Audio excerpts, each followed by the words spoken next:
नमस्कार, आप देख रहे हैं राष्ट्र धर्म और मैं हूं आपके साथ चंद्रशेखर त्रिशूल। जापान की राजधानी टोक्यो में मंगलवार को होने जा रहे क्वाड शिखर सम्मेलन में हिंद प्रशांत क्षेत्र में चीन की बढ़ती दादागिरी पर लगाम लगाने के लिए बड़ा ऐलान किया जा सकता है। वहीं इस क्षेत्र में बीजिंग की मनमानी रोकने के लिए सैटेलाइट तकनीक का इस्तेमाल कर एक ट्रैकिंग प्रणाली बनाई जा सकती है। हिंद प्रशांत क्षेत्र को मुक्त और खुला बनाए रखने के उद्देश्य से क्वाड देश प्रशांत और हिंद महासागर में अपने आर्थिक और सुरक्षा हितों पर भी चर्चा करेंगे। सूत्रों का कहना है कि क्वाड हिंद प्रशांत क्षेत्र में अवैध मछली पकड़ने को रोकने के लिए सैटेलाइट आधारित समुद्री पहल लॉन्च कर सकते हैं। दरअसल दुनिया भर के प्राकृतिक संसाधनों पर गिद्ध की तरह नजरें गड़ाए चीन हिंद प्रशांत क्षेत्र में चोरी छिपे मछलियों का बड़े पैमाने पर शिकार कर रहा है। इस काम को अंजाम देने के लिए उसके पास एक बड़ा बेड़ा है। उसकी इस हरकत से कई देश परेशान हैं। वहीं दूसरी तरफ पीएम मोदी जापान में क्वाड शिखर वार्ता में भी हिस्सा लेंगे। क्वाड सुरक्षा संवाद में भारत, जापान, अमेरिका और ऑस्ट्रेलिया के नेता शामिल होंगे।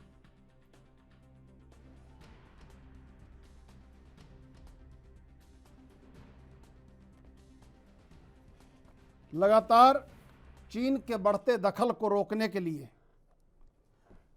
क्वाड का गठन इसी परिप्रेक्ष्य में किया गया है जो भारत चाहता है।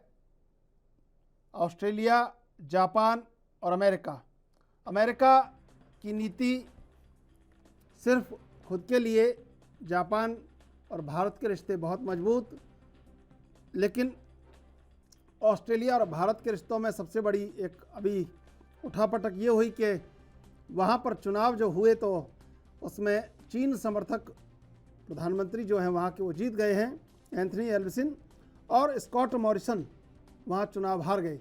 अब ऐसे में ऑस्ट्रेलिया का क्या रुख रहेगा? क्या ड्रैगन को रोकने के लिए जो डायलॉग डेवलप किया गया है उसमें जिस शिद्दत और जिस ईमानदारी से भारत और जापान आगे बढ़ रहे हैं, क्या अमेरिका और ऑस्ट्रेलिया उतना हौसला दिखा पाएंगे? ये तमाम चीज़ें आखिर क्या जो बिडेन की मुलाकात, मोदी की मुलाकात नए समीकरणों को जन्म देगी? क्या और भी बात हो सकती है? इससे पहले क्वाड नेताओं की बैठक 24 सितंबर 2021 को वाशिंगटन में हुई थी। चीन लगातार क्वाड का विरोध करता रहा है और एशियाई नाटो इसे कहता रहा है। अब ऐसे में सबसे बड़ा सवाल ये कि हिंद महासागर में आखिर कब्जा ड्रैगन बढ़ाता जा रहा है और उसको रोकने के लिए, एक सुपर पावर की सनक को रोकने के लिए कहीं ना कहीं क्वाड की भूमिका कितनी महत्वपूर्ण हो सकती है, यह आने वाला वक्त बताएगा। लेकिन जो क्वाड में एक नीति तय होगी निश्चित रूप से उस पर चीन की इस समय तीखी नज़रें हैं कि आखिर क्वाड में चीन के खिलाफ या चीन के लिए क्या कहा जाता है। भारत के सबसे रिश्ते अच्छे और सबसे मजबूत रिश्ते जापान से। अब ऐसे में क्या वाकई में क्वाड जिस उद्देश्यों को लेकर गठन किया गया है क्वाड का, क्या वो चीज़ें पूरी हो पाएंगी? क्या जलवायु परिवर्तन से लेके वो तमाम चीज़ें जो हिंद और प्रशांत महासागर के क्षेत्रों पर कब्जे की रणनीति है चीन की, उसको कैसे रोका जा सकता है? One belt one road project को कैसे, कहाँ पर एक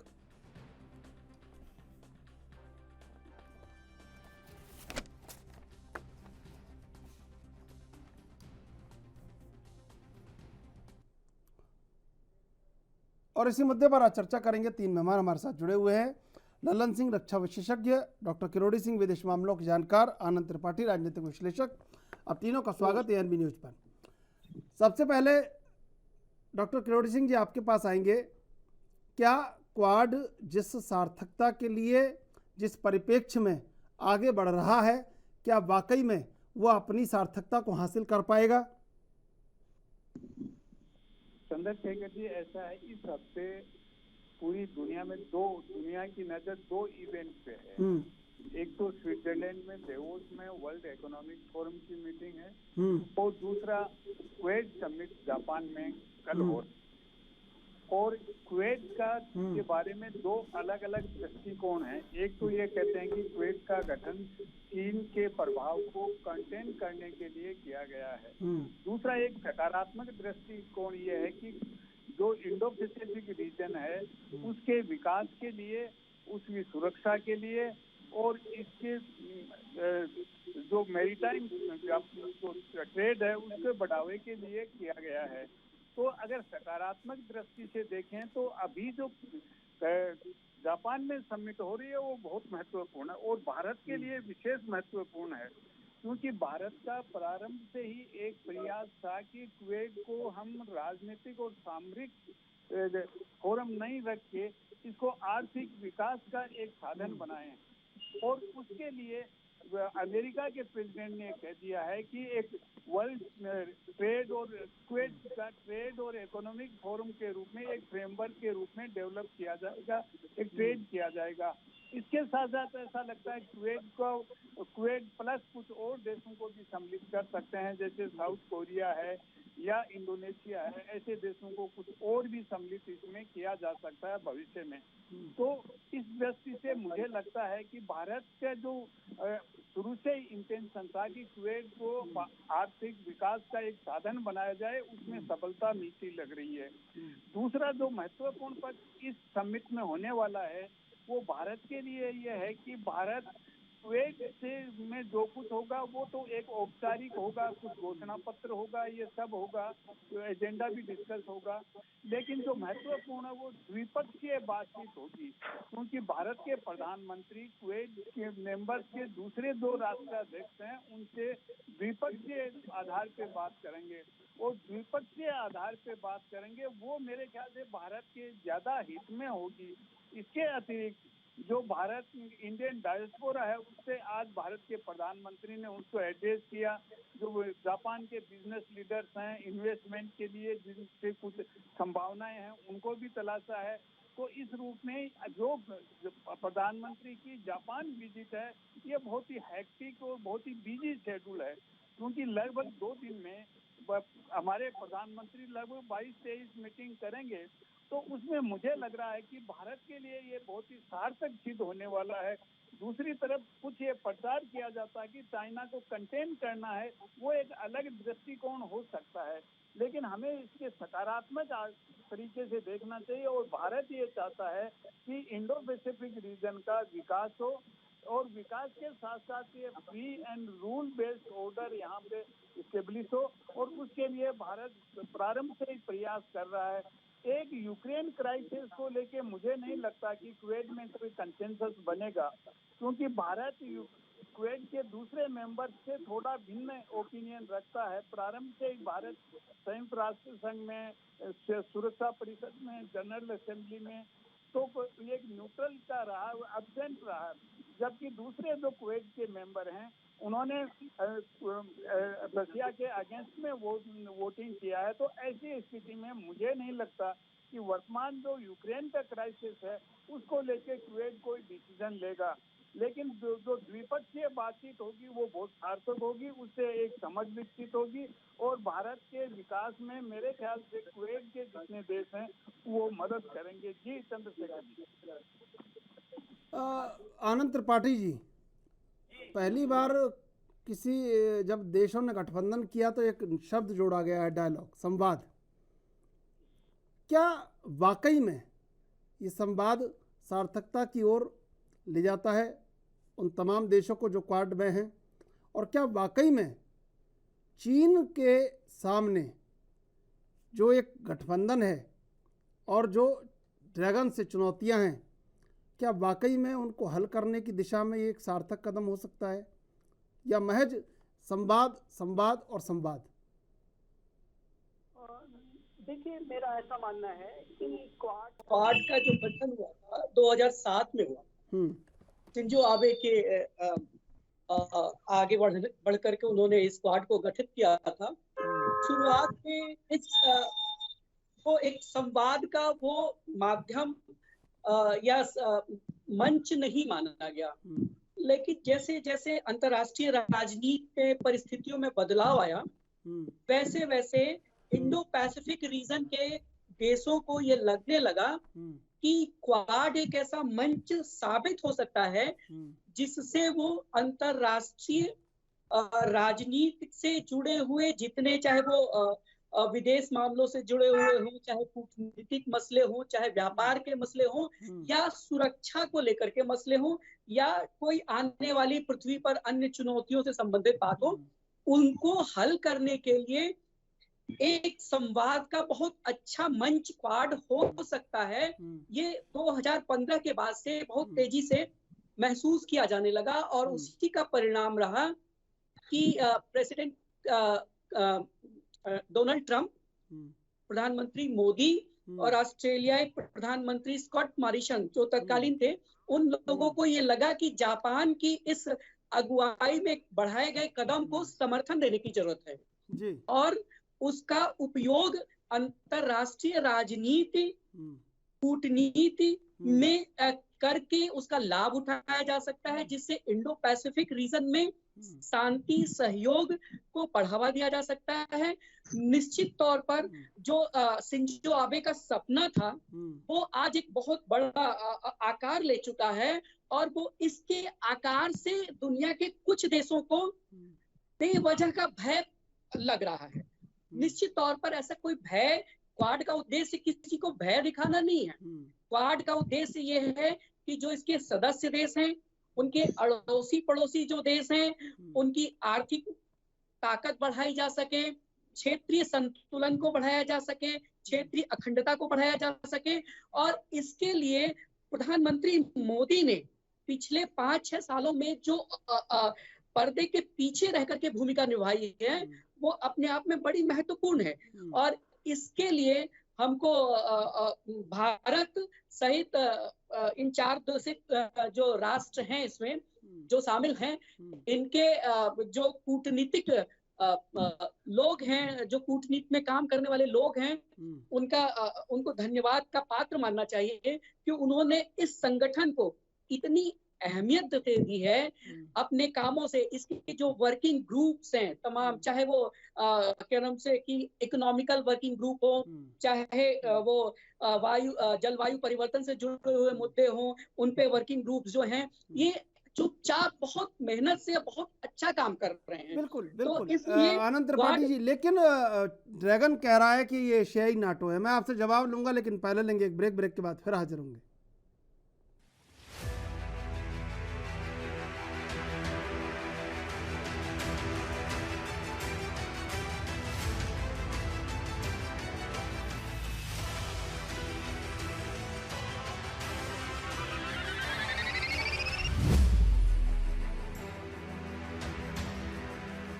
सीधे चलेंगे मेहमानों के पास। आनंद त्रिपाठी जी, देखिए ड्रैगन ने जो नाम दिया है वो बड़ा चिंताजनक है। कहीं ना कहीं ड्रैगन प्रतिरोध कर रहा है बराबर कि एशियाई नाटो है क्वाड। तो क्या वाकई में क्वाड इतना शक्तिशाली है कि ड्रैगन को भी कहीं ना कहीं ये सोचना पड़ रहा है कि ये एशियाई नाटो है, और इसमें आगे और कहीं ना कहीं और देश बढ़ सकते हैं जो चीन के खिलाफ हैं? नहीं, देखिए ऐसा है कि चीन की जो चिंताएं हैं वो निरर्थक हैं हमारी समझ से। भारतीय कूटनीति या जापान की जो कूटनीतिक स्थितियां हैं वो निश्चित तौर पर ऐसी नहीं है कि वो किसी देश को खतरे के लिए क्वाड का इस्तेमाल करें। अमेरिका का शामिल होना और भारत, अमेरिका और जापान, ऑस्ट्रेलिया का युद्धाभ्यास करना क्वाड के तहत का सहारा लेकर, ऐसा लग सकता है चीन को कि वो उसके लिए एक सामरिक खतरे के तौर पर क्वाड उभर रहा है। लेकिन जो मेरा अपना मानना है कि क्वाड किसी के लिए खतरा नहीं बन करके, बल्कि दुनिया को सहयोग करने की दृष्टि से काम कर रहा है और उसको पूरी दुनिया को इसी रूप में देखना चाहिए। रही बात चीन की चिंताओं की, तो जैसा कि हम सब जानते हैं कि चीन अपनी सामरिक चिंताओं को लेकर बहुत प्रोएक्टिव है और वो दुनिया में जिस तरीके से अपनी कूटनीति चला रहा है उसको ऐसा लगता है कि सभी लोग उनके खिलाफ हो रहे हैं। तो ये उनका अपना सोचने का विषय है। उनको ध्यान रखना चाहिए कि उनके पड़ोसियों से उनके संबंध क्यों बेहतर नहीं है और क्यों उनको ऐसा लगता है कि ये एशियाई नेटो है, जबकि इसमें कहीं सामरिक बातों को तरजीह उस स्तर पे क्वाड में नहीं दी जा रही है जो आर्थिक और क्षेत्रीय असंतुलन और क्षेत्रीय सहयोग और क्षेत्रीय अखंडता की बात की जा रही है। हाँ, अगर चीन को ऐसा लगता है कि दुनिया ये समझती है कि चीन से इंडो पैसिफिक एरिया को खतरा है, तो चीन को ये समझना पड़ेगा कि फिर क्वाड ही नहीं, इसमें शामिल सभी देश व्यक्तिगत तौर पर भी चीन का मुकाबला करने को तैयार हैं और एक मंच तो क्वाड है ही है। अगर चीन अपनी स्थितियों को इसी तरह से प्रो एग्रेसिव कूटनीतिक और सामरिक नीतियों को अपनाता रहेगा तो क्वाड को नाटो बदलने में बहुत देर नहीं लगेगी, मेरा ऐसा मानना है। ललन सिंह जी, देखिए संवाद है, संवाद से कोई भी जुड़ सकता है, तो शब्द ऐसा दिया गया है संवाद का, तो कोई भी जुड़ सकता है।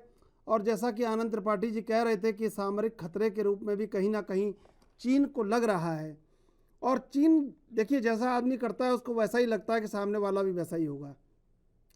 साउथ चाइना सी पर जिस तरह से एकाधिकार, तमाम छोटे बड़े देशों पर एकाधिकार करने की चेष्टा, जापान और वियतनाम को लगातार भारत के संग लगातार खराब होते संबंध, और भले ही ये अंदर हो कि बीजिंग और मॉस्को एक साथ उठ रहे बैठे हों, लेकिन वहाँ भी अंदर अंदर कुछ ना कुछ है। तो ऐसे में क्या लगता है कि कहीं ना कहीं ड्रैगन ये समझ रहा होगा कि क्वाड एक शुरुआत है, और जो अगर कुछ भी कदम 2-4 कदम आगे चलता है तो फिर ये एशिया में वाकई में एक एशियाई नेटो के रूप में डेवलप होने वाला एक संगठन है, जिसको सिर्फ संवाद का नाम दे दिया गया है। लेकिन भारत इसकी अगवानी कर रहा है, और भारत कहीं ना कहीं हालांकि अमेरिका, जापान, ऑस्ट्रेलिया सब अपने आप में सक्षम है, लेकिन भारत जिस तरह डील कर रहा है, लेकिन चीन के साथ भी भारत डील कर रहा है, तो क्या अंदर खाने चीन नहीं समझता होगा इन बातों को कि भारत क्या कर रहा है? चंद्रशेखर जी, हमारे से पहले जिन्होंने भी जितनी बातें बताई वो बहुत सही और एकदम सच है, लेकिन मैं एज ए सामरिक बात आपको बताना चाहूंगा कि साउथ चाइना सी, जिसमें वो 7 आइलैंड ऑलरेडी बना चुका है, अगर मैं व्यापारिक बात करूं तो 1500 अरब रुपए का तो वो केवल फिशिंग कर चुका है। तो उसकी सोच क्या है ये बताने में कोई किसी को जरूरत नहीं है। मैं पहले ये बताना चाहता हूं, जो आपने कहा, हमारे मोदी साहब जो इस क्वाड को जो नेतृत्व के तौर पे जापान में आगे बढ़ रहे हैं, और कल जब बाइडेन साहब से उनकी बातचीत होगी तो इसमें प्रत्यक्ष और अप्रत्यक्ष दोनों में हमारी नजर साफ है कि ये क्वाड जो है LAC के ऊपर तक सारन चीन का बजा चुका है। अगर देखा जाए तो क्वाड में एजेंडे बहुत हैं, विकास है, कोरोना है, जलवायु परिवर्तन है, ईंधन की चुनौती है, और उसके बाद बायोटेक्नोलॉजी, साइबर सिक्योरिटी और उनके विस्तारवाद पे नियंत्रण, हिंद प्रशांत महासागर के ऊपर उसकी जो आफत मचाने वाली आदतें हैं उसके ऊपर नियंत्रण।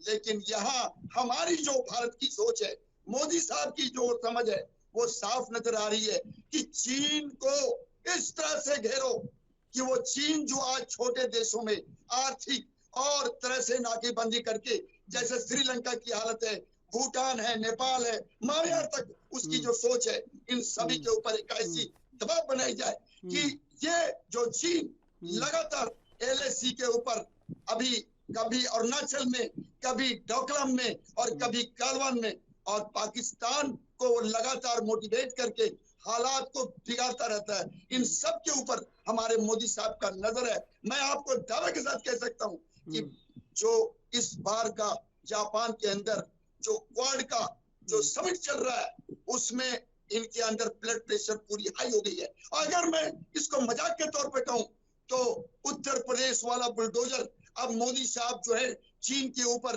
पूरी ताकत के साथ, और इस तरह से उनके ऊपर, आपने ठीक कहा, नाटो से जैसे उनको डर लगता है किसी को, उसी तरह से यहाँ नाटो प्लस आपका क्वाड, और डर किसको? चीन को।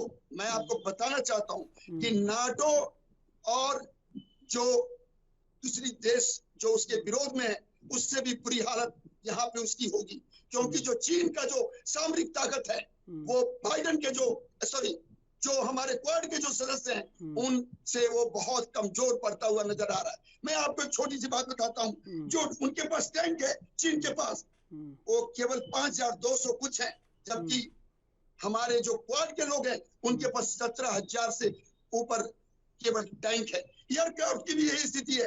अगर क्वाड के पास 17,308 है तो उनके पास केवल 3,887 है। तो मैं आपको उदाहरण के तौर पे बता रहा हूँ कि क्वाड से इनको डर लगना लाजमी है।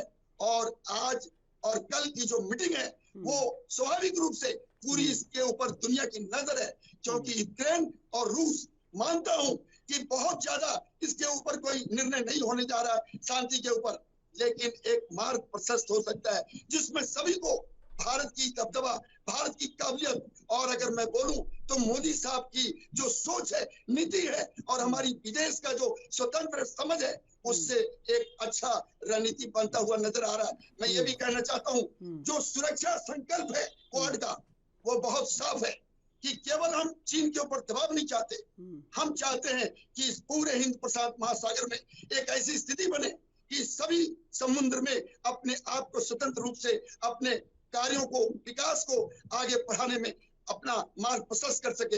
लेकिन जब सामरिक बात होती है तो चीन के ऊपर, वो चाहे साइबर हो, विस्तारवाद हो, मानवाधिकार हो, आर्थिक नाकेबंदी हो, सबके ऊपर हमारी भारत की नजर है। और कल जो बाइडेन साहब के साथ द्विपक्षीय वार्ता होगा, उसमें आप देखेंगे कि सामरिक तौर पे कोई ना कोई ऐसी घोषणा होगी जिससे, चाहे वो कितना भी बयान दे दे कि क्वाड से कोई फर्क नहीं पड़ता, तो क्यों इस तरह की तुम बयान दे रहे हो? क्योंकि तुम्हें डर हो गया है। और मैं आपको बताऊं, ताइवान पे उसकी जो नजर है, वो भी कल के कुछ ऐसी घोषणाएं होगी जिससे उसे एकदम डर सा महसूस होगा, और उसको ताइवान को भी भूलना पड़ेगा। और जब वो ताइवान को भूलेगा तो LAC के ऊपर उसकी नजर अपने आप जमीन में धंस जाएगी, क्योंकि 6 डिवीजन हमारी इंडियन आर्मी ने वहां अपनी डिप्लॉयमेंट हाल के दिनों में कर दिया है। एक डिवीजन के अंदर 16,000 जवान होते हैं और सभी स्किलफुल हैं। तो मैं केवल क्वाड की बात नहीं कर रहा हूँ, क्वाड के साथ हमारी जो सामरिक ताकत है उसकी भी बात आपके माध्यम से करता हूँ, और ये जरूरी भी है। बिल्कुल। किरोड़ी सिंह जी, आपसे जानना चाहेंगे, देखिए दरअसल वोंगी यहाँ आते हैं और तमाम चीज़ें होती हैं, फिर उसके बाद कहीं ना कहीं चीन को रोके जाने की तमाम बातें सामने आती हैं, लेकिन चीन तो अपनी मनमानी कर रहा है, साउथ चाइना सी हो या कहीं भी हो। लेकिन सबसे बड़ा सवाल ये भी एक खड़ा हो गया है कि चीन ने एक जितना बड़ा इन्वेस्टमेंट सभी सेक्टर्स में कर दिया है, तो हाथी पालना आसान है लेकिन उसे खिलाना बहुत महंगा है। क्या लगता नहीं है कि चीन की ये जो इकोनॉमी है सिर्फ जब तक दिख रही है तब तक दिख रही है, लेकिन जिस दिन धराशायी हुई उस दिन बहुत बड़ा एक दुनिया में बड़ा बदलाव आ जाएगा? क्या संभावना है ऐसी? चंद्रशेखर जी, आपने जो सवाल पूछा, मेरे से पहले आपने हमारे दूसरे दोनों पैनलिस्ट को एक सवाल ये भी पूछा कि ये क्या एशियाई नाटो है। तो इसमें मैं 2 बातें कहना चाहूँगा कि एशियाई नाटो का सवाल हमारे दिमाग में क्यों आता है और क्यों ये एशिया का नाटो नहीं है। नाटो की उत्पत्ति एक ऐसे समय हुई, दुनिया शीत युद्ध के में फंसी हुई थी, और उस शीत युद्ध के वातावरण में एक सैनिक संगठन के रूप में नाटो का गठन हुआ। लेकिन क्वेत का गठन उस संदर्भ में नहीं हुआ है। क्वेत का इतिहास बिल्कुल डिफरेंट है। ये अमेरिका ये चाहता था कि हमारा सामरिक और राजनीतिक हित पूरा हो, इसके लिए ओबामा प्रशासन ने ट्रांस पैसिफिक पार्टनरशिप की बात की, क्योंकि उस समय ऐसा लग रहा था कि सेंचुरी इमर्ज हो रही है। तो अमेरिका का ऐसा दृष्टिकोण था कि एशिया, साउथ ईस्ट एशिया पेविट ट्रांस पैसिफिक पार्टनरशिप की जाए, लेकिन वो उनको सफल होती नहीं। बिल्कुल किरोड़ी सिंह जी, मैं आपको रोकना चाहूंगा, हम आपसे जवाब लेंगे कि क्या वाकई में क्वाड एशियाई नाटो है। लेकिन पहले लेंगे एक ब्रेक के बाद फिर हाजिर होंगे।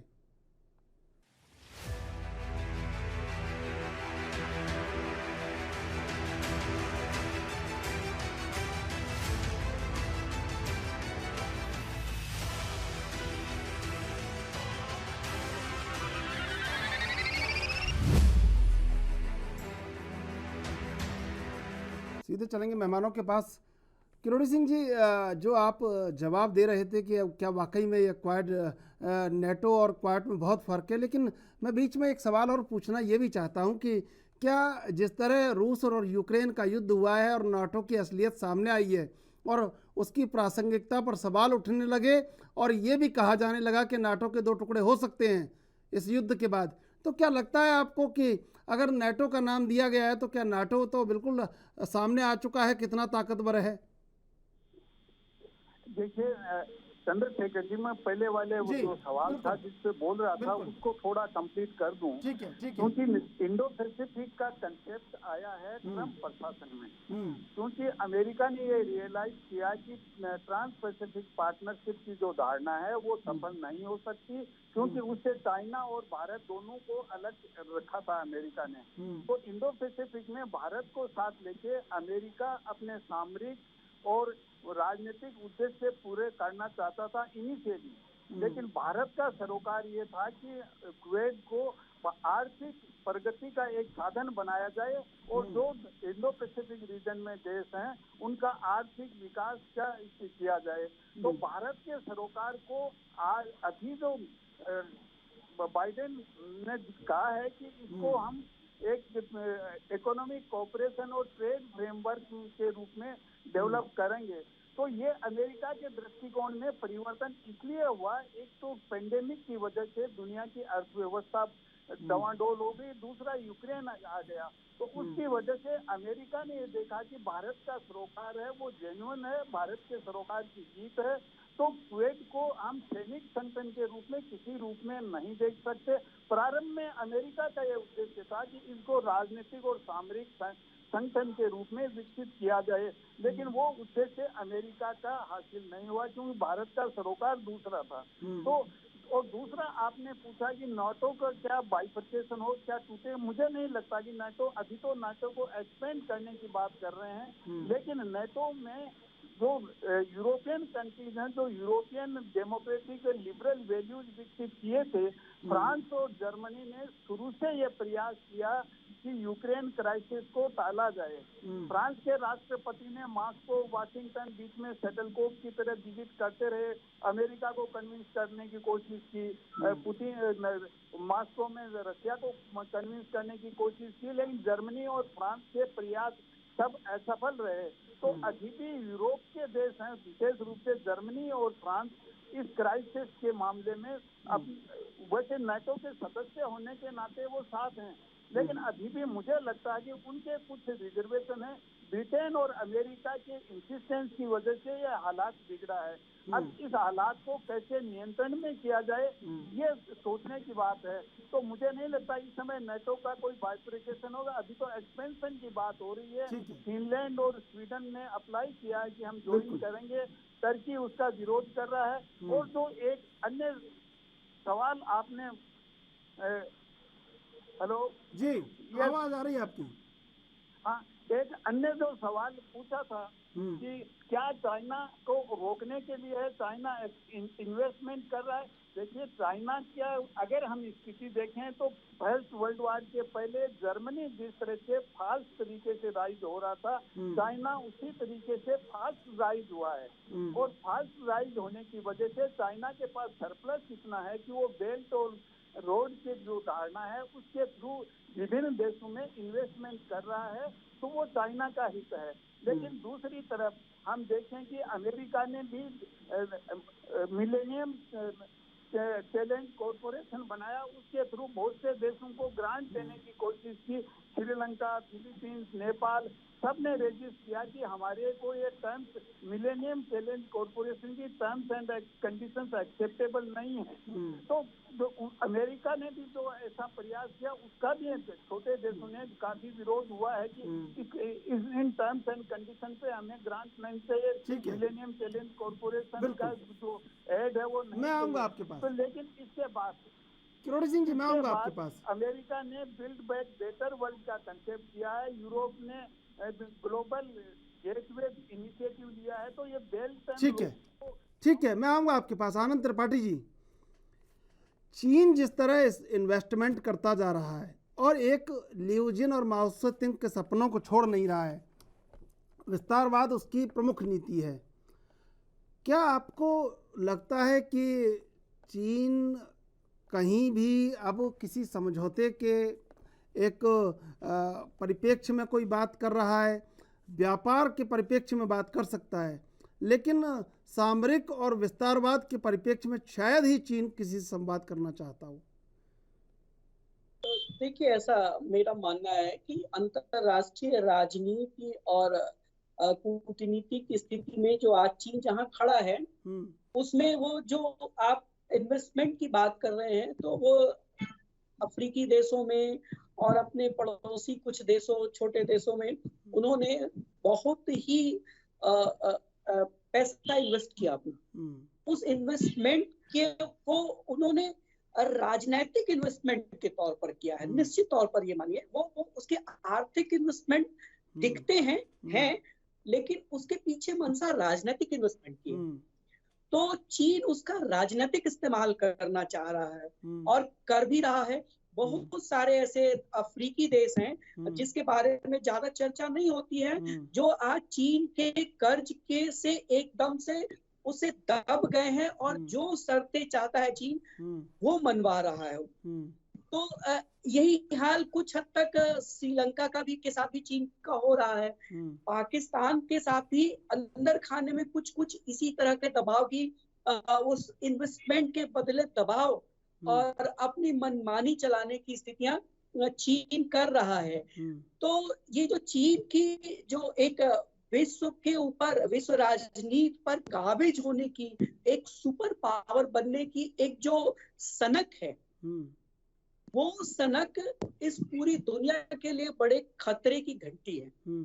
अब लोग उसी को रोकने, उसको काउंटर करने के लिए अलग अलग स्थितियों पर अपने अपने लेवल पर, क्षेत्रीय स्तर पर प्रयास कर रहे हैं। हालांकि निश्चित मानिए कि अभी भी चीन के खिलाफ वैश्विक दृष्टिकोण डेवलप नहीं कर पाया है लोग। लेकिन अब चूंकि अलग अलग रीजन में, जैसे यूरोप, ईस्टर्न यूरोप के कुछ कंट्रीज हैं या यूरोप के कुछ ऐसे छोटे देश हैं जहां चीन का इन्वेस्टमेंट अब उनके लिए एक ढंग से बेड़िया बन गया। शुरू में तो लगा कि वो बड़ा अच्छा है, लेकिन वो बेड़िया बनता चला जा रहा है। जी एग्जैक्टली, इसको ऐसा कह सकते हैं। तो वो चीन अब जो आपने कहा कि माओ के सपने से मतलब अलग होना ही नहीं चाहता। चीन 1950 से आगे बढ़ना ही नहीं चाहता। वो 1950 में ही जी रहा है, जब माओ ने एक हिंसक क्रांति करके आज वर्तमान चीन को एक स्वरूप दिया। और ये चीन को निश्चित तौर पर इस दुनिया और अपने भले के लिए एक बात याद दिलाना चाहूंगा कि हू जिनताओ के बाद जब शी जिनपिंग राष्ट्रपति बने तो उन्होंने सबसे पहला निर्णय जो लिया वो बड़ा हैरत अंगेज निर्णय था। उन्होंने नानजिंग नरसंहार जिस दिन हुआ था उसी दिन को उन्होंने राष्ट्रीय दिवस घोषित किया, छुट्टी घोषित की। तो ये कहीं ना कहीं चीन ये बता देता है, चीन का शासन, कि हमें एक एक चीज़ याद है, एक एक घटना हमें याद है जो चीन के साथ हुआ है। ये बात ठीक है, कुछ दक्षिणपंथ एक विचारधारा है जो हर देश में किसी न किसी रूप में है। भले चीन में के लोग कहते हो कि वामपंथी हैं वो, लेकिन शी जिनपिंग या लगातार कई प्रधानमंत्री और सीधे चलेंगे मेहमानों के पास। आनंद त्रिपाठी जी, माओ के सपनों और ल्यूजिन की ड्रीम बुक के आगे चीन कहीं यही सोचता है कि उसके संग जो हुआ है उससे कहीं निकल कर और एक ऐसा चीन बनाना है कि जो पूरी दुनिया पर राज करने वाला चीन हो। और शायद इसके चक्कर में एक वो सबसे बड़ी गलती ये भी कर चुका है कि उसने एक ऐसा मतलब इन्वेस्टमेंट का एक ऐसा हाथी पाल लिया है कि जिसको खिलाना शायद बहुत मुश्किल है, और आने वाले समय में चीन की इकोनॉमी इसका उदाहरण बन सकती है दुनिया के लिए। देखिए, चीन को ब्रिटेन से सीख लेनी चाहिए। एक समय ब्रिटेन का भी यही सपना था, कुछ हद तक वो सफल भी हुए। कहा जाता था कि ब्रिटेन का सूरज कभी डूबता नहीं, लेकिन आज ब्रिटेन की स्थिति क्या है? एक पिछलग्गू देश की स्थिति रह गई। ठीक है, तो चीन को निश्चित तौर पर इस बात से सबक लेना चाहिए। अगर आप जैसा कह रहे हैं कि जो चीन का अगर ये सपना है कि वो विश्व पर एकाधिकार करे, राज्य करे, तो उसको निश्चित तौर पर ब्रिटेन से सबक लेना चाहिए और कभी भी अपने पैर इतने नहीं फैलाने चाहिए जो चादर से बहुत बाहर निकल जाए। चीन की कोशिश, अगर ये हम माने कि वो विश्व पर राज्य करने के प्रयास के तहत ये सब कर रहा है, तो निश्चित तौर पर वो कर रहा है। अमेरिका भी 1970 के बाद से दुनिया पे कुछ हद तक काबिज होने जैसा दिखा, लेकिन आज अमेरिका की स्थिति देखिए। जो बाइडेन, जो अब माना जाता था कि अमेरिकी प्रेसिडेंट दुनिया का सबसे शक्तिशाली आदमी होता है, वो प्रेसिडेंट जो बाइडेन आज दुनिया के 5वें, 6ठे, 7वें नंबर का पर वो का नेता माना जा रहा। तो अमेरिका की स्थिति भी आज वो नहीं रह गई। तो अगर कहीं भी ये विस्तारवादी जो सोच है ना, ये कभी सफल नहीं होती है। फौरी तौर पर ऐसा लगता है कि ये सफलता मिल गई, लेकिन लॉन्ग टर्म में इसे नहीं समझा जा सकता। चीन को बुद्ध के रास्ते पर चलना चाहिए, न कि युद्ध के रास्ते पर चलना चाहिए। अगर वो ऐसा सोचता है तो उसको कभी न कभी मुंह की खानी पड़ेगी, और उसके संकेत मिलने शुरू हो गए हैं।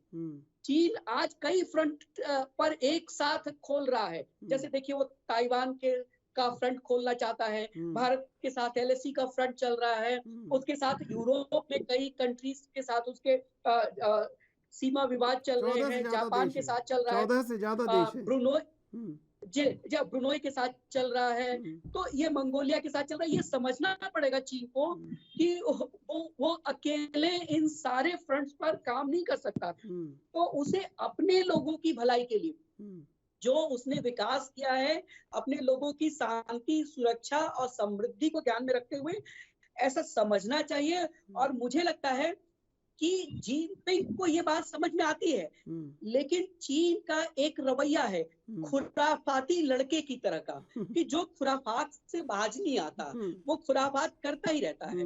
वही आदत है। चीन कोई बड़ा वो मुद्दा नहीं उठाएगा, छेड़ेगा। किम जोंग जैसे पड़ोसियों के साथ रहेंगे तो फिर क्या ही सीखेंगे शी जिनपिंग भी। यूक्रेन और रसिया की तरह वो युद्ध में उलझेगा नहीं, मेरा ऐसा मानना है, और ये मेरी समझ भी है। लेकिन उसको बाकी इन खुराफातों से भी अलग हटना चाहिए, राजनीतिक रूप से शांति और समृद्धि को आगे बढ़ाने के लिए। बिल्कुल ललन सिंह जी, ये तो बिल्कुल एकदम ऐसी बात हो निकल के सामने आई है कि मान लीजिए दो उग्र व्यक्ति मिलके एक व्यक्ति को जो बहुत स्थिर और एक व्यापक होता है उसको कह देते हैं, चढ़ा देते हैं चने की झाड़ पे।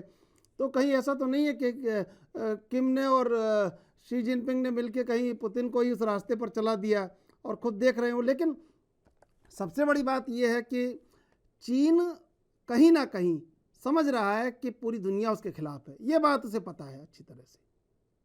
चंद्रशेखर जी, केवल पुतिन साहब ही नहीं, सामरिक सोच से यूक्रेन के जो प्रेसिडेंट साहब हैं, उन्होंने भी यही काम अपने आप साथ किया है। कहीं महाशक्ति अमेरिका और कहीं दूसरे महाशक्ति, और चीन का तो ये विस्तारवाद मानसिकता जो है वो कहीं ना कहीं तो प्रत्यक्ष और अप्रत्यक्ष रूस के साथ भी हो रहा है।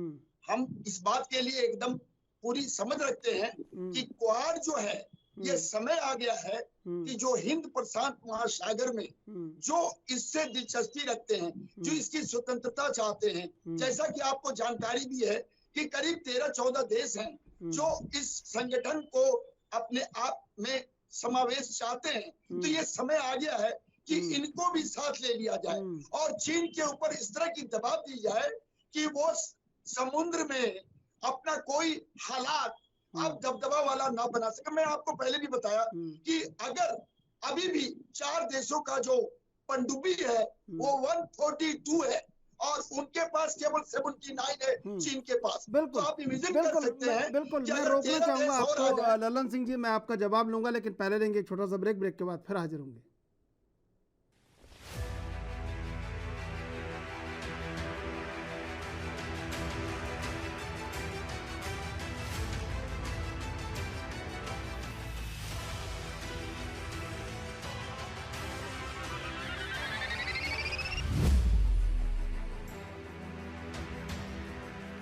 सीधे चलेंगे मेहमानों के पास। ललन सिंह जी, लेकिन सबसे बड़ी बात कि चीन डरता वरता नहीं है किसी से, लेकिन अंदर बहुत डरता है और ये बात अक्सर सामने आती रहती है। जब वो झूठे ही किसी पे मक्खन लगा देता है, जब वांगी भागकर तुरंत भारत आ जाते हैं, दिल्ली आ जाते हैं, तब लग जाता है कि डरता तो है। लेकिन अब चीन को ये बात अच्छी तरह पता है कि पूरी दुनिया किसी के खिलाफ हो ना हो, लेकिन चीन के खिलाफ तो है और एशिया में उसकी शुरुआत हो चुकी है। चंद्रशेखर जी, आपने बहुत सही कहा। ये जो इस तरह के लोग होते हैं जो हर को आफत में डालने की कोशिश करते हैं, उनकी हालत ऐसे ही होती है जो चीन की भी हो रही है। मैं जानबूझकर आपको एक चीज बताना चाहूंगा कि अगर वो LAC कभी ताइवान के ऊपर और कभी पाकिस्तान को इस तरह से हालात बनाता है कि भारत जैसी महाशक्ति को वो चैलेंज देने लगता है। देखिए कितनी छोटी और देखने में बहुत छोटी है लेकिन कितनी गंभीर है। यासीन मलिक को 25 तारीख को उसका फैसला इंडिया में होने वाला है और उसके बारे में पाकिस्तान का प्राइम मिनिस्टर बोल रहा है कि वो देशभक्त है। अरे वो किसका देशभक्त है ये दुनिया को समझ में नहीं आ सकता। मैं यासीन मलिक को पर्सनली उसके बॉडीगार्ड के नजदीक तक देखा है कि उसके जितना देश विरोधी आज तक कोई कश्मीर घाटी में नहीं हुआ है। आप समझ लीजिए कि क्वाड के साथ उसके माध्यम से हर चारों देश और दुनिया की और देशें चीन के जैसे और पाकिस्तान के आतंकग्रस्त देशों के साथ अपना मार्ग को ऐसा बनाएगा कि इनको नेस्ताबूद करने में हमें सहायता मिली। क्वाड जो है वो अपने एजेंडे पे काम करेगा, लेकिन चीन जैसे देशों को, पाकिस्तान जैसे आतंकग्रस्त देश को इस तरह से दबाने का इसके माध्यम से एक ताकत मिलेगा। और मैं ये दावे के साथ कह सकता हूं कि अगर हमारा देश अपने मोदी साहब के प्रहार जो जापान से होने वाला है उसमें साथ दे, तो हाल के दिनों में जो पाकिस्तान जैसे, बोलने में मुझे कोई हर्ज नहीं क्योंकि मैं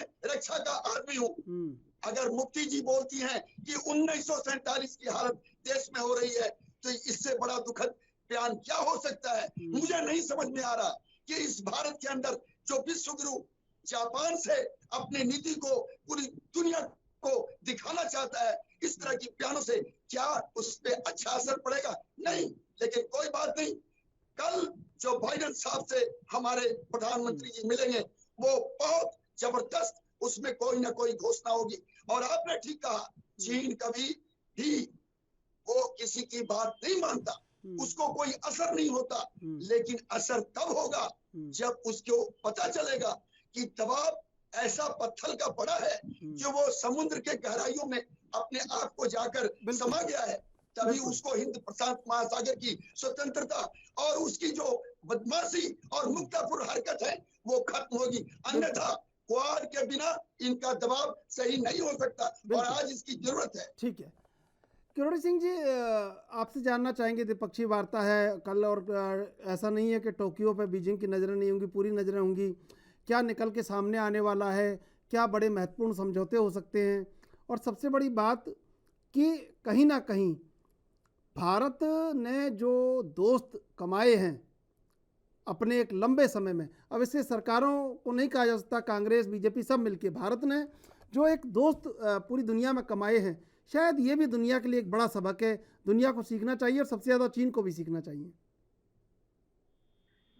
देखिए चंद्रशेखर जी, ऐसा है कि भारत चीन के साथ भी किसी रूप में दुश्मनी नहीं चाहता है और चीन भी इस समय कन्फ्रंटेशन नहीं चाहता है, क्योंकि भारत ये चाहता है कि एक अंतर्निर्भरता का युग है, दुनिया को शीत युद्ध में नहीं झोंकना चाहिए। और इसी संदर्भ में भारत का चीन के साथ व्यापार पिछले साल बढ़ा है, कम नहीं हुआ, सब एडवर्स सर्कमस्टांसेस होने के बाद भी।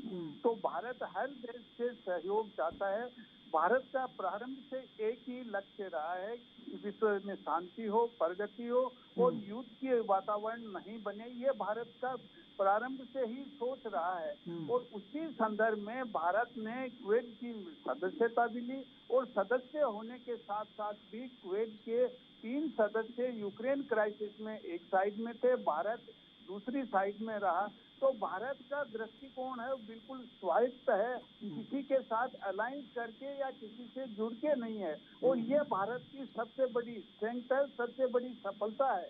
और इसीलिए भारत की तरफ हर देश आकर्षित हो रहा है, हर देश चाहता है कि भारत में इन्वेस्टमेंट किया जाए।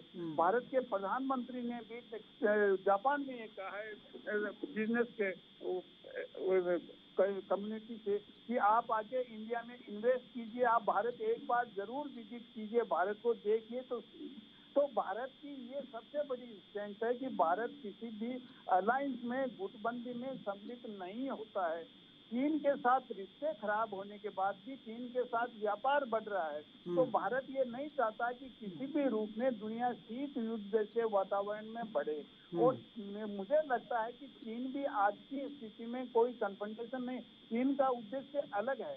चीन चाहता है कि अमेरिका को रिप्लेस करके 2049 तक उनका जो शताब्दी लक्ष्य है चीन का, चीन माओ की क्रांति के बाद जो 100 साल होंगे तो उस समय चीन दुनिया का 1 नंबर का देश या सबसे शक्तिशाली देश बनना चाहता है। तो इस समय चीन भी उलझना नहीं चाहता है, चीन भी डिप्लोमेटिक तरीके से डायलॉग से समस्याओं का समाधान इस समय चाहता है। तो अब लंबा लक्ष्य अलग है। तो भारत के लिए भारत के साथ सीमा विवाद है, व्यापार का असंतुलन है, लेकिन बहुत से मामलों में चीन और भारत ने अंतर्राष्ट्रीय मंचों में एक साथ रहे हैं। जैसे यूक्रेन के मामले में यूएनओ में चीन और भारत लगभग एक साथ थे, क्लाइमेट चेंज को लेके तो एक साथ हैं, वो वर्ल्ड इकोनॉमिक फोरम में शी जिनपिंग एंड गेहूं को लेकर भी एक साथ है, गेहूं को लेकर भी एक साथ है। दोनों ने एक ही बात कही कि ग्लोबलाइजेशन को बढ़ावा देना चाहिए। तो भारत और चीन के बीच में भी वो दुश्मनी का वातावरण हम देख रहे हैं, वो नहीं है। जी चंद्रशेखर, बिल्कुल। आनंद त्रिपाठी जी, ये ऐसे समझें कि ये कहानी ऐसी है कि मान लीजिए कछुए और खरगोश जैसी। देखिए ठीक है, ये बात कछुए खरगोश जैसी तो नहीं है, लेकिन हाँ इसमें लेकिन अंतर चीन तो जिस है। रफ्तार से दौड़ रहा है और हम बड़े आराम से चल के, कोई एक्साइटमेंट नहीं है, बड़े आराम से जवाब देते हैं, बड़े आराम से काम करते हैं। हाँ निश्चित तौर पर अभी इसमें कोई संदेह नहीं है, लेकिन हमने जो स्टैंड लिया है, हालांकि नॉन अलाइन का स्टैंड हमारा बहुत पुराना है, लेकिन उसके बावजूद भी हम रसिया के साथ अटैच थे, ये पूरी दुनिया जानती है। वास्तव में सन 2000 के बाद ही हम अपना एक बिल्कुल नॉन अलाइन के तौर पर धीरे धीरे खड़े हुए हैं और पिछले 10 सालों में ये बढ़ा है। चीन और भारत की जो रफ्तार है उसको हम इसलिए कंपेयर नहीं कर सकते क्योंकि चीन ने अपने आप का आर्थिक विकास पहले किया, उसके बाद वो सामरिक विकास की तरफ वो आया और उसने बड़ी चुपचाप बहुत तेजी से अपने कुटीर उद्योगों को बढ़ा करके पूरी दुनिया में अपने सामान भर दिया। वर्ल्ड ट्रेड ऑर्गेनाइजेशन की नीतियां उसके पक्ष में गई और उसने पूरी दुनिया में अपना सामान भर दिया। आज स्थिति ये है कि कोविड के बाद पूरी दुनिया की सप्लाई चेन खत्म सी हो गई और सारी दुनिया में महंगाई बढ़ने का एक बड़ा वजह ये भी है। तो भारत अब धीरे धीरे चीन को से कोई हमारा वो प्रतिद्वंदिता नहीं है। आर्थिक विकास या सामरिक विकास में हम अपनी तरीके से जा रहे हैं और हमारी शुरुआत देर से हुई। निश्चित मानिए जब चीन लगभग आर्थिक विकास कर चुका था तब हमने अपने यहाँ ग्लोबलाइजेशन को अपनाया 1991 में और दुनिया को अपनी खिड़कियां और दरवाजे खोले दुनिया के लिए। तब तक चीन बहुत आगे जा चुका था। तो इसलिए हमारी और चीन की कंपेटिबिलिटी और कंपेरेटिविटी की बात नहीं हम देखेंगे। हाँ, लेकिन राजनीतिक रूप से, डिप्लोमेटिक रूप से भारत की स्थिति आज ये है कि हम चीन से किसी भी स्तर पर दबने की स्थिति में नहीं है भारत को। बिल्कुल समय समाप्त हो रहा है। आनंद त्रिपाठी जी, ललन सिंह जी, डॉक्टर किरोड़ी सिंह जी, आप तीनों का धन्यवाद डिबेट में जुड़ने के लिए। दरअसल न हम विस्तारवाद के पक्षधर हैं, न हम पूंजीवाद के पक्षधर हैं, हम मानवता के पक्षधर हैं।